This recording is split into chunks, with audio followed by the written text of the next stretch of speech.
The psychologist understands the problem immediately, but he arrives too late. His role is not to save the family, only to warn them. He represents science being consulted, after parental authority has already been handed over to the machine.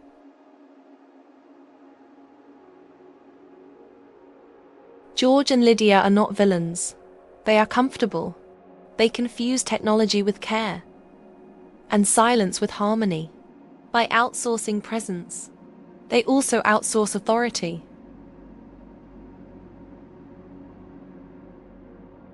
Africa is not an exotic setting. It represents instinct. The lions are not monsters. They are desire without mediation. The nursery does not create violence. It simply removes the last barrier between wanting and possessing. The real danger in the Veldt is not technology. It's what technology allows people to avoid. Responsibility, conflict, limits. George and Lydia are not evil parents. They are tired. They replaced effort with comfort, presence with automation, and slowly they gave up control without noticing. The house works perfectly. Their family doesn't. The children don't act like children. They don't cry. They don't argue. They observe. The nursery doesn't create their desires. It reveals them. In the Veldt, imagination is no longer harmless.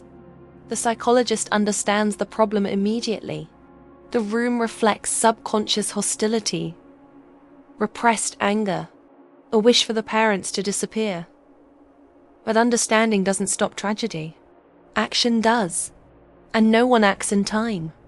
Africa is not a random setting. It represents instinct, heat, violence, and survival. The lions don't rush. They wait, just like the consequences of neglect. Beyond its narrative tension, the Veldt has generated significant academic discussion. Media theorists, psychoanalysts, and sociologists have interpreted the story as a reflection of technological anxiety and shifting family dynamics. Let us now explore some of these theoretical perspectives.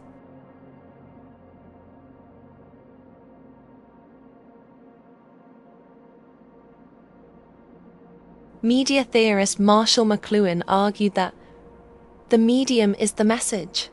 For McLuhan, technologies are not neutral tools. They reshape human perception and social structures.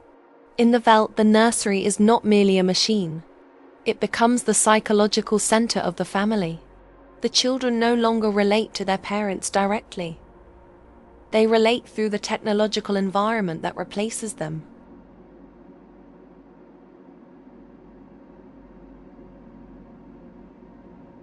From a psychoanalytic perspective, Sigmund Freud's concept of the return of the repressed offers another reading. Repressed emotions do not disappear. They return in distorted forms. The African Veldt may represent the children's unconscious aggression, projected into a safe but increasingly uncontrollable space. What is denied in the family dynamic re-emerges symbolically and violently.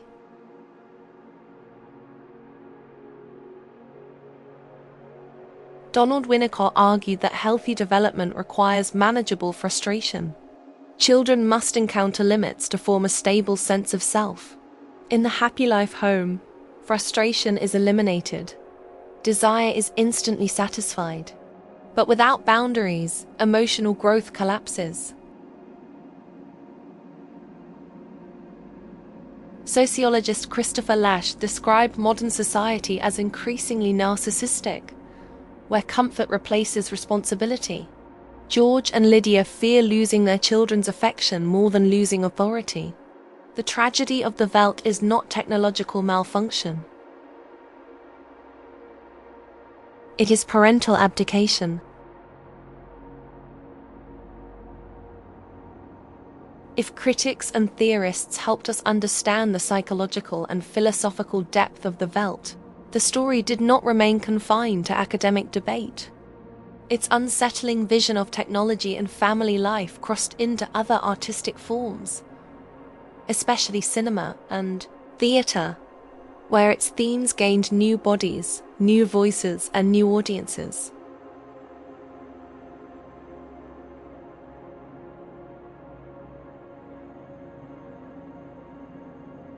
The Veldt's core anxieties, immersive technology, emotional detachment, and the replacement of parental authority, found fertile ground in science fiction cinema. The 1989 film Adaptation of the Veldt brought Bradbury's vision directly to the screen, translating the nursery's illusions into visual spectacle. But even beyond direct adaptation, its influence can be felt in films that explore virtual realities and artificial environments, from Tron to The Matrix, and later works like Black Mirror's interactive narratives. The central question remains the same. What happens when simulation becomes more emotionally powerful than reality? In theatre, the Veldt becomes even more intimate and more disturbing. Stage adaptations often rely on minimal sets and strong lighting contrasts to suggest the nursery's illusion, forcing the audience to imagine the violence rather than simply see it.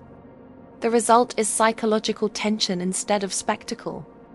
The lions may not always appear, but their presence is felt. And in this absence, the story becomes even more about fear, projection, and the unseen power of imagination. Whether on screen or on stage, the Veldt continues to evolve.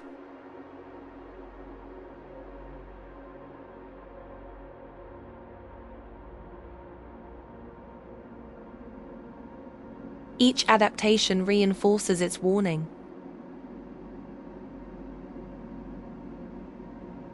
Technology does not simply serve us. It reshapes us, quietly, gradually, until we no longer recognize what has changed. Cinema amplified it. Theatre distilled it. Critics dissected it. But the most unsettling question was never confined to pages, stages, or screens. Because the Veldt is no longer just a story about a futuristic nursery. It is a mirror, and that mirror is no longer fictional.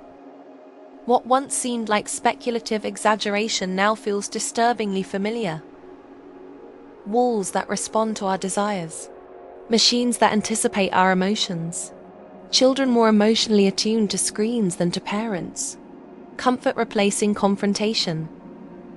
Simulation replacing presence.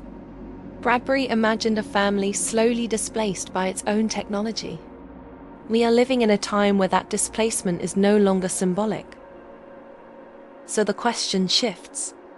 It is no longer, what did Bradbury predict? It becomes, what are we becoming? In Part 3, we move from interpretation to confrontation, from fiction to reality. We will explore how our relationship with technology is reshaping the individual, redefining family dynamics, and quietly reorganizing society itself. And perhaps the most uncomfortable question of all, are we still in control of the nursery? Or has the nursery already begun raising us?